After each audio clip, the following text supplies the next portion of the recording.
Bu neçə vaxtdır Lüləkənar kənd, Masallı rayonu Lüləkənar kənd cəmiyyəti öz sahibinə pul yığıb, kəndin yollarını düzəldi. Kənd uşaqları yığışıblar, icra hakimə getmək istəyirdilər.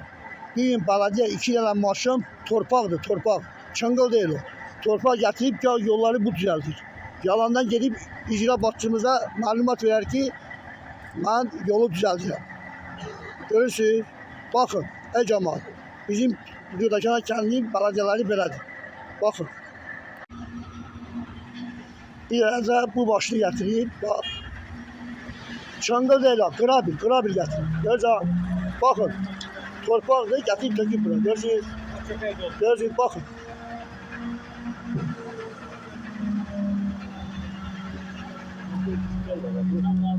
Bakın.